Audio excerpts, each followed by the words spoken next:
آئیے ہم اور آپ مل کر بڑے ادب و احترام کے ساتھ اس عظیم شخصیت کی خدمت میں گزارش کریں۔ پیر طریقت، رہبر شریعت، شہزادہ غوث اعظم فضیلت الشیخ حضرت علامہ مولانا مفتی سید عبدال حسین صاحب قبلہ مدظ اللہ النورانی کی خدمت میں گزارش ہے کہ وہ آئیں اور اپنے ملفوظات حسنہ سے ہمارے قلوب کو منور و مجلہ فرمائیں۔ آئیے ہم اور آپ مل کر بلند آواز سے نعرہ تکبیر بلند کریں۔ نعرہ تکبیر، نعرہ رسالت، نعرہ رسالت، علماء اہل سنت۔ الحمد للہ رب العالمین والعاقبۃ للمتقین والصلاة والسلام على سید الانبیاء والمرسلین وعلى آلہ الطیبین الطاہرین واصحابہ المرضیین ومن تبعہم بإحسان إلی یوم الدین۔ اما بعد فاعوذ باللہ من الشیطان الرجیم بسم اللہ الرحمن الرحیم۔ اہدنا الصراط المستقیم۔ وعن النبی صلی اللہ تعالی علیہ وسلم ان اللہ لیبعث لهذه الأمة على رأس كل 100 سنة من يجدد لها دينها أو كما قال صلى الله تعالى عليه وسلم۔ صدق الله مولانا العظيم وصدق رسوله النبي الأمين الكريم ونحن على ذلك لمن الشاهدين والشاكرين والحمد لله رب العالمين۔ غوث اعظم بمن بے سر و ساما مدد قبلِ دی مدد کعبہ ایما مدد۔ امداد کن از بند غم آزاد کن، در دین و دنیا شاد کن یا غوث اعظم دستگیر المدد شیئا للہ، المدد شیئا للہ، المدد شیئا للہ۔ عقیدت و محبت کے ساتھ درود و سلام کا نذرانہ پیش کریں۔ اللہم صل علی سیدنا نبینا مولانا محمد عدد ما فی علم اللہ صلاة دائمة بدوام ملک اللہ وعلی آلہ واصحابہ اجمعین۔ ایک مرتبہ اور عقیدت و محبت کے ساتھ درود شریف کا نذرانہ پیش کریں۔ اللہم صل علی سیدنا نبینا مولانا محمد عدد ما فی علم اللہ صلاة دائمة بدوام ملک اللہ وعلی آلہ واصحابہ اجمعین۔ اعلی حضرت علیہ رحمت و رضوان ارشاد فرماتے ہیں، خدا کی رضا چاہتے ہیں دو عالم، خدا کی رضا چاہتے ہیں دو عالم، خدا چاہتا ہے رضائے محمد۔ اور پھر آگے قیامت تک کے لیے عاشقان مصطفیٰ کو عشق کی ایک عظیم چاشنی دیتے ہوئے، نجات کی روشنی دیتے ہوئے ارشاد فرماتے ہیں، کروں مدح اہل دول رضا پڑے اس بلا میں میری بلا، کروں مدح اہل دول رضا پڑے اس بلا میں میری بلا، میں گدا ہوں اپنے کریم کا میرا دین پارے نہ نہیں۔ عزیزان محترم، آج ساری دنیا جانتی ہے، بالخصوص وہ سارے بدعقیدہ لوگ جنہوں نے اپنے آنکھوں سے بھی دیکھا ہوگا، اپنے باپ دادا سے بھی سنا ہوگا کہ بدعقیدگی کو کیسے دفن کیا گیا اور کیسے انہیں میدان حق و باطل میں شکست دی گئی، اور احقاق حق کے دلائل و براہین، قرآن و حدیث، اجماع امت، اولیاء صالحین کے اقوال مبارکہ کی روشنی میں حق کو ظاہر فرمایا، باطل کو نیست و نابود فرمایا۔ اس عظیم شخصیت مجدد دین و ملت اعلی حضرت علیہ الرحمت والرضوان کی بارگاہ میں سالانہ 100 سالہ خراج عقیدت پیش کرنے کے لیے یہاں شہر ناگپور میں ہم جمع ہیں۔ صرف مقصد یہ نہیں کہ 100 سال ہوئے آپ کو بتایا جائے، مقصد یہ نہیں کہ پچھلے سال جس طرح سے عرس کیا گیا اس سال اور زیادہ اہتمام کر کے آپ کو مجمع دکھایا جائے۔ الحمدللہ اہل حق جانتے ہیں کہ اس اہتمام کا مقصد کیا ہے۔ شخصی طور پر، ذاتی طور پر، کسی کی ذاتیات پر، شخصیات پر اور کسی کی شخصیت کے مجروح کرنے کے لیے بھی نہیں، کسی شخصیت پسندی کو ہوا دینے کے لیے بھی نہیں، بلکہ یہ بتانے کے لیے اس کا اہتمام کیا گیا کہ لوگوں یاد کرو وقت کو، جس طرح سے پچھلے 100 سال میں جب احقاق حق کا علم بلند ہوا تھا کتنے فتنے تھے، آج بھی ہم پھر کہیں انہی فتنوں کا سامنا تو نہیں کر رہے ہیں۔ اپنے آپ کو احقاق حق کے لیے تیار کر لو اور تعلیمات حقہ کو اپنے سینے میں محفوظ کر لو۔ وہ محفوظ تعلیم جو ہم تک پہنچائی گئی، اس بارگاہ میں شکر گزاری، شکرانہ اور نذرانہ عقیدت شکر گزاری کا پیش کرتے ہوئے ان کی تعلیمات حقہ سے اپنے قلب و ذہن کو منور کرنے کے ایک نئے حوصلے و ارادے کی بنیاد ڈالنے کے لیے اس کا اہتمام کیا گیا۔ عزیزان محترم، ہم نے سنا بزرگوں سے کہ فتنے بہت تھے، فتنے بہت تھے،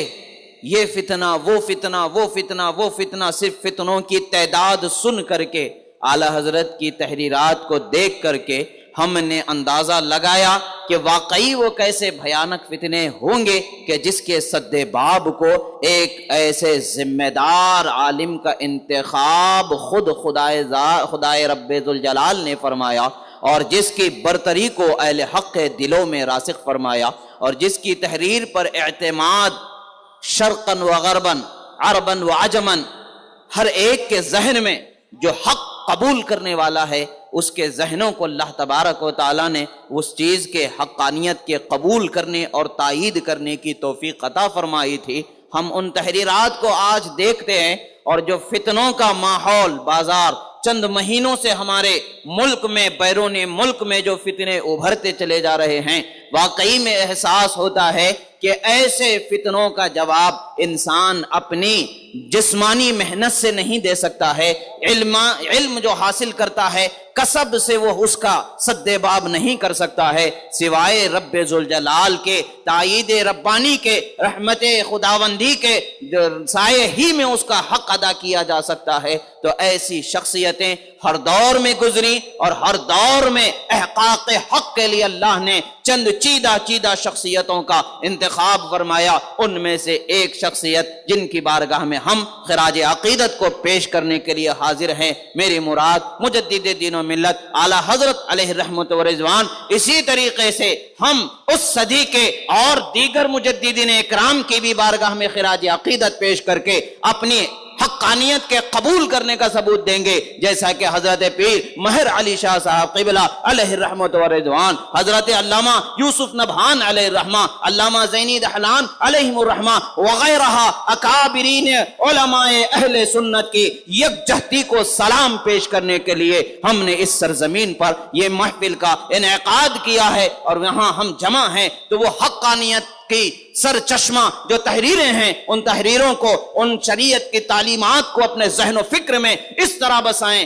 بسائیں کہ ہماری آنے والی نسلوں میں وہ جین کی طرح منتقل ہوتی چلی جائیں۔ جس طریقے سے سائنسدانوں کا یہ اندیشہ ہوتا ہے کہ باپ بیمار ہے تو بیماری کے کچھ اجزاء اولاد کے جسموں میں بھی منتقل ہو جاتے ہیں، یہ تو حقیقت نہیں، اللہ کے رسول کے فرمان کی روشنی میں یہ بات ان کی بیکار ہے۔ لا عدوہ سرکار نے فرمایا، بیماری ایک سے دوسرے کو لگتی نہیں، مگر ہم اس بات کا انکار کرتے ہوئے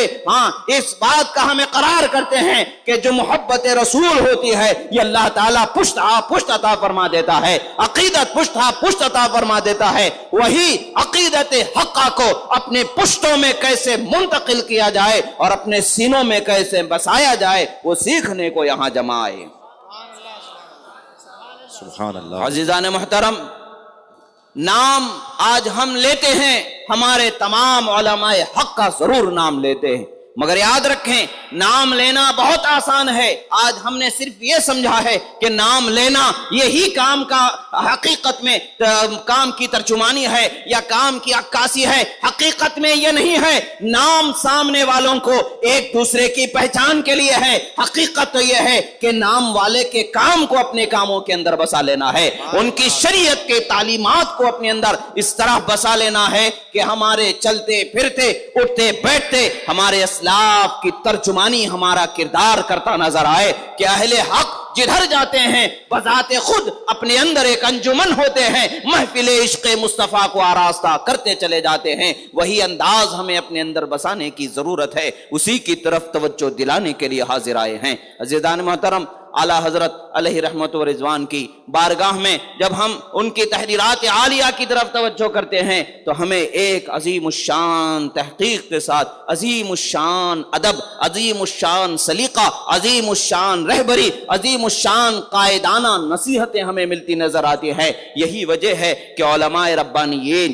علماء حق آج بھی آپ پر اتنا اعتماد رکھتے ہیں کہ اوروں پر اعتماد اتنا نظر نہیں آتا ہے جتنا اعتماد اعلیٰ حضرت علیہ رحمت و رضوان کی ذات پر ہوتا ہے. جب ہم اعلیٰ حضرت علیہ رحمت و رضوان کی ذات میں پہلوؤں کو, آپ کی زندگی کے اہم حصوں کو, گوشوں کو جب تحریرات عالیہ اور اکابرین کے زبانی سماعت کرتے ہیں تو ہمارا ایمان تازہ ہوتا نظر آتا ہے. میرے دادا حضرت قبلہ حضور جمال دین و ملت علیہ رحمت و رضوان کی زبانی بچپن میں ہمیں جو اعلیٰ حضرت سے روشناسی کرائی گئی, وہ ایک بات میں آپ کے سامنے بتانا چاہوں گا. ابھی میری عمر اس وقت پر غالباً 7 یا 8 سال کی ہوگی, اتنا شعور کو نہیں پہنچا تھا کہ میں ساری چیزوں کو اپنے ذہن میں محفوظ کر لوں. مگر اس وقت کے, اس عمر کے دوسرے دیگر واقعات اتنے میرے ذہن میں نقش نہیں ہیں جتنے یہ بات میرے ذہن میں نقش میرے جد محترم نے فرمائی. ایک مرتبہ خود ہی سوال فرمایا کہ اعلیٰ حضرت کی کیا خصوصیات ہیں,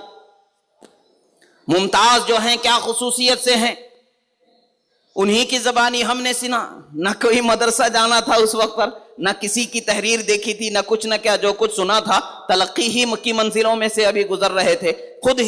تحقیق کے منزلوں میں تو تھے نہیں, تلقی بالقبول کی منزل میں گزر رہے تھے. اسلاف کے سینہ بسینہ جو علم, جو حقانیت منتقل ہوئی, اسے ان کی نظروں سے, ان کی زبان اور ان کے الطاف و نظر سے حاصل کرتے جا رہے تھے. ہم نے عرض کیا کہ جیسا کہ آپ ہی کی زبانی ہم نے سنا, فقہ میں بھی اور حدیث کے علوم میں بھی, دیگر علوم میں بھی ان کا ثانی تحقیقات کے دائرے میں جب دیکھا جاتا ہے تو نظیر ملنے مشکل آتی ہے, نظر نہیں آتی ہے ان کے جیسی کوئی اور تحریر. تو حضرت فرماتے ہیں کہ ایسے تو بہت ہو سکتے ہیں, مگر ان تمام میں اور مزید کیا خصوصیت کی بات ہے کہ جس سے ان کی شان ممتاز ہو جاتی ہے. اب ہم نے جتنا سمجھا تھا اتنا عرض کیا تھا. آپ پھر فرماتے ہیں کہ جب بھی ناموس رسالت پر کسی بھی طرف سے حملہ ہوا ہے تو سب سے پہلے قدم بڑھانے والی ذات, قلم چلانے والی ذات, زبانن لسانن والا حضرت علی رحمہ کی ذات ہے. نعرہ تکبیر, نعرہ رسالت. ہم نے امام اہل سنت کو دوسروں سے نہیں اپنوں سے جانا ہے. ہمیں اتنا کافی ہے کہ میرے جد ان پر اعتماد کرتے تھے, مزید کی حاجت نہیں. اتنے سے بڑھ کر کے ہمیں اور تحقیق کی ضرورت ہی نہیں ہے, اس لیے کہ جب ہمارے اصل نے ان پر اعتماد کر لیا تو فرع کو کہاں حق کے اصل سے خلاف کر جائے, وہ تو ہے ہی نہیں. بہرحال الحمدللہ یہ اپنے ہماری ذاتی جو تعلقات ہیں وہ اپنی جگہ پر ہے, ذاتی تعلقات کو بیان کرنا مقصود نہیں. بزرگوں نے کس طریقے سے تعلیمات کو لوگوں کے ذہنوں میں اتارا ہے اور ہمیں آج اسی طریقے کو اپنانے کی ضرورت ہے, وہ آپ کی طرف توجہ دلانے کے لیے میں عرض کر رہا تھا. عزیزان محترم, ہمیں آج بھی ناموس رسالت پر جدھر سے حملے ہو رہے ہیں, یہ سارے حملوں کے جواب کے لیے اسی طریقے سے اعلیٰ حضرت علیہ رحمت و رضوان کے جیسی عقیدت, محبت اپنے اندر بسانے کی ضرورت ہے. جس کا جیسا حصہ ہوتا ہے, جس کی جیسی طاقت حماقت ہوتی ہے اسے اس کا رد کرنے کی ضرورت ہوتی ہے، اور کرنا ہی ہے۔ ہم سب کو مل کر کے یہ اٹھنے والے ہر فتنے کا سد باب کرنا ہے، ہر فتنے کا جواب دینا ہے، اور جب یہ جواب دینا ہے تو ہمیں ہم سے بہتر علماء کی طرف ظاہر سی بات ہے کہ نظر کرنی ہی پڑتی ہے۔ تو کس پر آخر نظر کریں کہ کس پر ہم اعتماد کریں؟ کوئی غلو کرتا نظر آتا ہے، کوئی کمی کرتا نظر آتا ہے، کوئی زیادہ بولتا ہے، کم بولتا ہے، کوئی گالی گلوچ کرتا ہے، کوئی صرف قصے کہانیاں سناتا چلا جاتا ہے، کوئی رائٹنگ بکس کے سامنے رکھتا ہے، کوئی انٹرنیٹ، کوئی اسی طریقے سے غرض کے کوئی شعبہ ہمارے لیے خالی نہیں رکھا گیا ہے۔ تو ہمیں ضرورت ہے کہ کسی ایسی تحریر پر اعتماد کرنا اور کسی ایسی تحقیق پر اعتماد کرنا کہ جہاں ہر شعبے کے حملے کا جواب فوراً نظر آ جائے، ہر فکر کا، ہر نظریے کا، ہر بدعقیدی کا سد باب جہاں سے ہمیں ملتا نظر آئے۔ ان ساری تعلیمات حقہ کے مجموعے کا نام جو اسلاف کے تحقیقات عالیہ کی ترجمانی کا نام تعلیمات اعلیٰ حضرت کہا جاتا ہے، اس کی ہمیں صحیح معنوں میں تکمیل کرنی چاہیے، صحیح معنوں میں اس کا حصول کرنا چاہیے۔ غلو سے بھی ہمیں بچنا چاہیے اور تکبر سے بھی ہمیں بچنا چاہیے، تحقیر سے بھی ہمیں بچنی چاہیے۔ اعلیٰ حضرت علیہ رحمت و رضوان نے کس طریقے سے اپنے اسلاف کی بارگاہوں میں خراج عقیدت کو پیش فرمایا ہے، بزرگوں کی بارگاہوں میں کیسے خراج عقیدت کو پیش فرمایا ہے، ہم عصر علماء کے ساتھ کیسے انہوں نے ادب کا بھی لحاظ رکھا، شفقت کا بھی لحاظ رکھا، اور شاگردوں پر کس قدر مہربانی فرمائی، اور بالخصوص عامی مسلمانوں کے ساتھ کس طریقے سے ہمدردانہ رویہ رکھا کرتے تھے۔ آج جب ہم مسلک کا نعرہ لگا رہے ہیں، آج جب ہم ان کے نقش قدم پر چلنے کا دعویٰ کر رہے ہیں، تو ہمارے لیے ضروری ہے کہ ان کے اخلاق و کردار کو بھی اپنے اندر بسائیں۔ آپ علم کا جیسا احترام کرتے ہیں اسی طریقے سے ہمیں احترام کرنا چاہیے، علماء کا جیسا ادب کرتے ہیں اسی طریقے سے ادب کرنا چاہیے، اسی طریقے سے آپ کا پیر خانہ خانقاہ برکات کا جس طریقے سے اعلیٰ حضرت نے ادب کیا ہے ہمیں بھی ویسے ہی ادب کرنا ہے، اور سادات کا جیسے ادب و احترام کیا ہے ہمیں بھی ویسے ہی کرنا ہے۔ علم کی چند سطریں اگر ہم نے لکھنا جان لیا ہے تو خدا کی قسم دعویٰ ہرگز نہیں کر سکتے کہ ہم عالم ہو گئے ہیں۔ عالم تو وہ ہوتا ہے جس کے سینے کو خدا کشادہ فرما دیتا ہے، جس کے نور کو خدا روشن فرما دیتا ہے، جس کے نگاہوں کے سامنے شریعت مطہرہ کے وہ مسائل جہاں اکابر علماء آ کر کے حیران رہ جاتے ہیں، تحقیق کے درمیان یہ سوچتے رہ جاتے ہیں کہ آخر یہاں پر کیا راز ہوگا، کون سا یہاں پر اس کا سر ہے جو یہاں ظاہر ہونا ہے، وہ حیران رہ جاتے ہیں۔ کثیر تو ایسے ہیں کہ جن کی عمریں اسی حل میں گزر جاتی ہیں، مگر جب اعلیٰ حضرت علیہ رحمت و رضوان کی بارگاہ میں جب حاضری دیتے ہیں، آپ کا عشق مصطفیٰ جب ہم دیکھتے ہیں، عشق اصحاب و عطرت مصطفیٰ کو جب دیکھتے ہیں تو ہمیں برملا یہ کہنے کو ملتا ہے کہ واقعی اعلیٰ حضرت پر غوث اعظم کا فیضان نظر آتا ہے، اور اعلیٰ حضرت اسی فیضان سے، جیسا کہ ہمارے فاضل محترم مولانا فیض احمد صاحب قبلہ اثناء گفتگو ایک تحریر مجھے کچھ دنوں قبل 2-4 دن قبل ایک تحریر بھیجی، میرا دل جب سے انہوں نے وہ تحریر مجھے بھیجی، وہ تحریر کو میں بار بار پڑھ رہا ہوں اور دل جھومتا نظر آ رہا ہے، اور دل بار بار اقرار کرتا ہے کہ واقعی اعلیٰ حضرت ہے، واقعی اعلیٰ حضرت ہے، دل کرتا نظر آتا ہے۔ امام ابن عابدین علیہ رحمت و رضوان کا ایک قول کے تحت آپ حاشیہ اس پر جو فتاوی شامی پر جو آپ نے حاشیہ چڑھایا ہے، ایک جگہ امام ابن عابدین فرماتے ہیں لم یظہر لی، مجھ پر اس مسئلے کا جو معاملہ ہے مکمل طور پر ظاہر نہیں ہو سکا۔ دوسرے اگر کسی پر وہ مسئلہ ظاہر ہو جاتا تو لکھنے والا طنز کرتا ہوا لکھتا، ارے حضرت آپ تو یہاں ٹھہر گئے، ہم دیکھیے ہم اس کا حل کر رہے ہیں۔ نہیں، اعلیٰ حضرت رضی اللہ تعالیٰ عنہ بتاتے ہیں کسی مصلحت خداوندی کے تحت کوئی چیز ہمارے علماء سے مخفی کر دی جاتی ہے، بعد والے علماء پر اگر اس کا اظہار کر دیا جاتا ہے تو ادب ان کو کیسے رکھنا چاہیے، وہ سراغاتے ہوئے بتاتے ہیں کہ قد ظہر لی ببرکت خدمت کلماتکم، فرماتے ہیں حضور آپ کے کلمات مبارکہ کی خدمت کی برکت سے خدا نے مجھ پر ظاہر فرما دیا۔ فیض رضا آج ہمارے درمیان چند ہمارے علماء کرام ہیں، قابل صد احترام ہیں، مگر انداز کا انہیں بھی اصلاح کی ضرور حاجت ہے۔ جو انداز اپنایا جا رہا ہے کبھی کبھی ہمارا طنز ہی سامنے والے کو اور اڑ جانے پر مجبور کر دیتا ہے اور ہٹ دھرمی اختیار کر لینے پر مجبور کر دیتا ہے، کبھی کبھی ہمارا حسن ادب اور حسن سلیقہ سامنے والے کو اپنی ضد کو چھوڑ کے حق قبول کرنے پر مجبور کر دیتا ہے۔ اعلیٰ حضرت علیہ رحمت و رضوان کی ذات میں، آپ کے علم و عمل کے طریقے میں ہمیں یہ چیز بدرجہ تم نظر آتی ہے کبھی آپ کسی کے لیے حقارت سے کوئی طریقہ آپ نے پیش نہیں فرمایا، بلکہ حسن ادب کے ساتھ آپ نے حسن سلیقے کے ساتھ پیش فرمایا، اوروں کے بھی سامنے پیش فرمایا۔ تو کبھی آپ کی نہ زبان گندی ہوئی نہ تحریر گندی ہوئی۔ جواب دینے والوں نے بہت کچھ کہا، جواب اعلیٰ حضرت نے یہی کہا، اچھا ہے اتنی دیر تو میرے آقا کی شان میں برا بولنے سے وہ رک جاتے ہیں،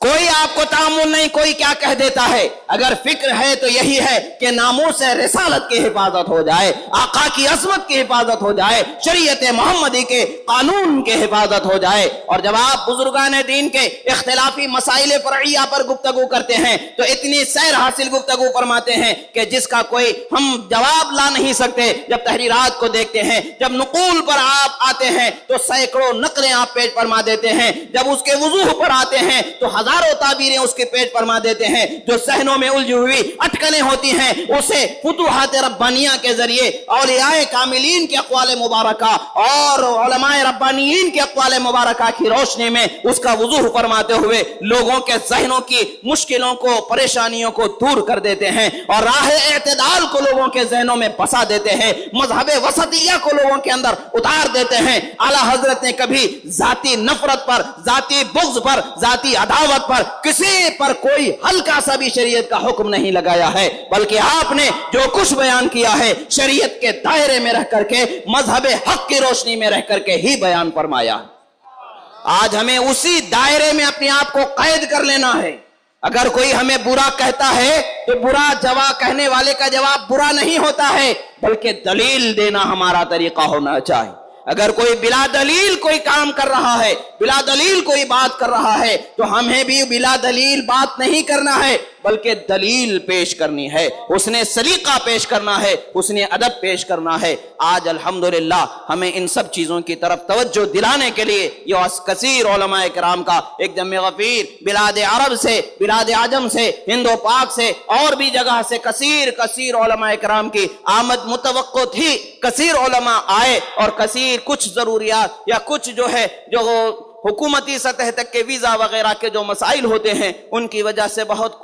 کچھ علماء نہیں آ پائے، مگر وہ اپنی دعاؤں کے ساتھ اور اپنی قلبی طور پر، روحانی طور پر اگرچہ وہ ہزاروں میل دور ہیں مگر اس محفل کی تائید کرتے ہمیں نظر آتے ہیں، اور دعاؤں کے ساتھ اس کی کامیابی کے پیچھے وہ اللہ کی بارگاہ میں طلبگار نظر آتے ہیں۔ یہی وجہ ہے کہ ہندوستان کی تاریخ میں ایک عظیم الشان اہل سنت و جماعت کا ایک کامیاب ترین عورتوں کا جو اجتماع پچھلی شب ہوا، اس کی نظیر پھر دوسری جگہ نہیں ملتی ہے۔ یہ اللہ پاک کا کرم ہے کہ لوگوں کو اللہ تعالیٰ نے حق قبول کرنے کے لیے بھی توفیق عطا فرمائی، حق کے پیغام کو عام کرنے کے بھی توفیق عطا فرمائی۔ یہ ہمارے علماء ربانیین کی محنتیں ہیں کہ انہوں نے یہ ساری خدمتیں کی ہیں۔ اب یہاں آئے ہیں تو بیٹھ کر کے صرف اپنی زندگی گزارنا ہے، کچھ لمحے نعت کے ترانے سنیں اور کچھ لمحے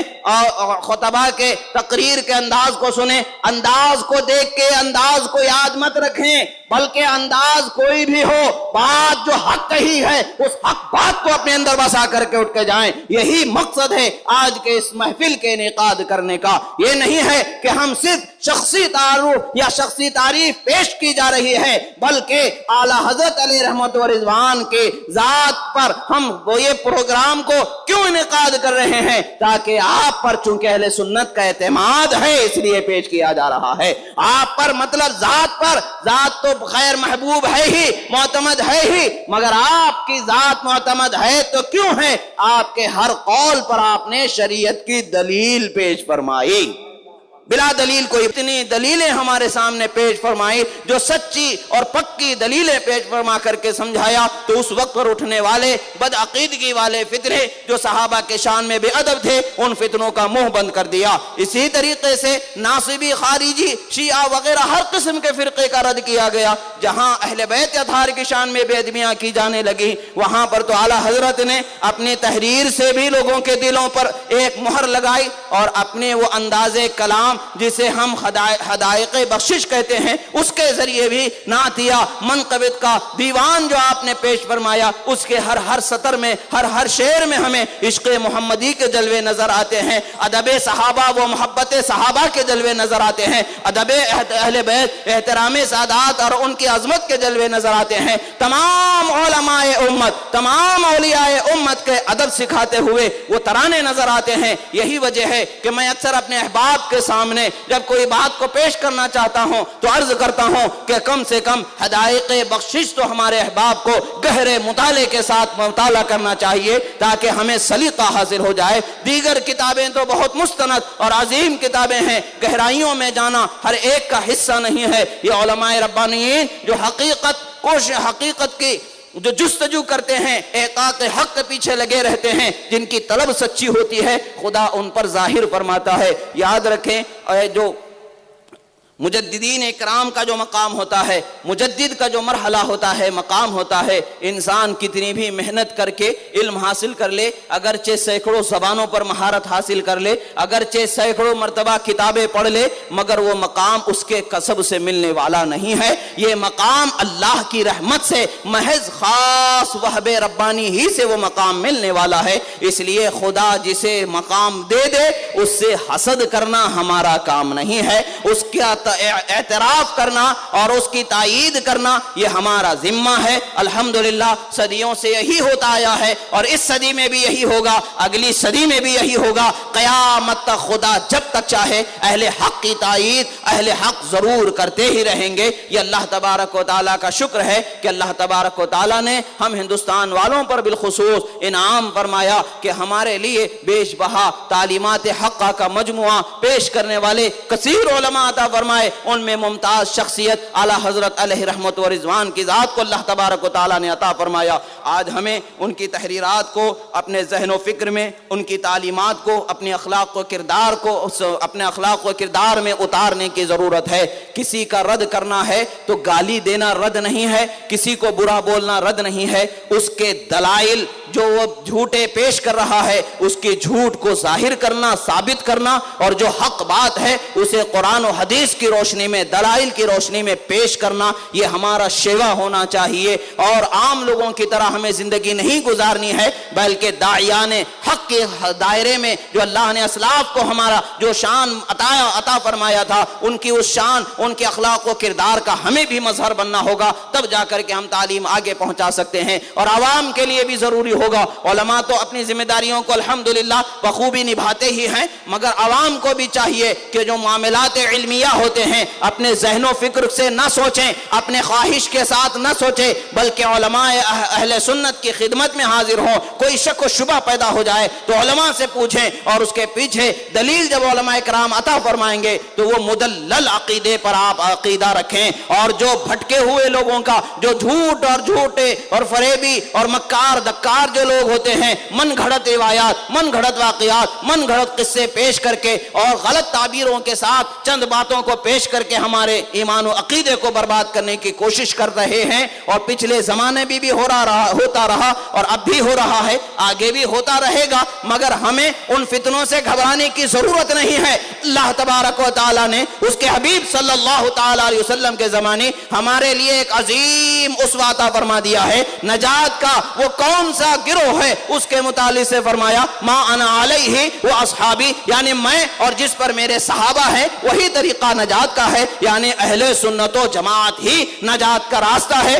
اسی کے عقیدے پر قائم رہنا ہے اور اسی کی تعلیمات پر ہمیں اپنے آپ کو مضبوط قائم رکھنا ہے۔ اسلاف کرام سے ادب و احترام، سادات کرام، اہل بیت اطہار اور اصحاب کرام، علماء اعظام سے ادب کا دائرہ یہ ہم سب پر رکھنا ضروری ہے، بالخصوص عوام پر تو بدرجہ ہے اولا زیادہ ان کو ادب رکھنا ہے۔ علماء چند علمی اعتبار سے، چند ضروریات شرعیہ کے اعتبار سے کہیں سختی کہیں نرمی کرتے ہیں تو وہ معاملات عوام کو چونکہ سمجھ میں نہیں آتی، علماء جو طریقہ بتائیں، جس کے حق میں جیسی تعلیم دے ہمیں اس کے حق میں ویسی ہی تعلیم پر عمل کرنا یہ ہم پر ضروری ہوتا ہے۔ اللہ تبارک و تعالیٰ سے دعا ہے جو کہا گیا سنا گیا، اس میں کہنے میں، بولنے میں، سننے میں، سمجھنے میں، سمجھانے میں جو غلطی ہوئی اللہ تعالیٰ کی بارگاہ میں اس سے توبہ کرتا ہوں، اللہ تبارک و تعالیٰ معاف فرمائے۔ استغفر اللہ ربی من کل ذنب واتوب الیہ الحمد للہ علی ما اصبت واستغفر اللہ علی ما اخطأت اقول قولی ھذا استغفر اللہ لی ولکم ولسائر المؤمنین السلام علیکم ورحمۃ اللہ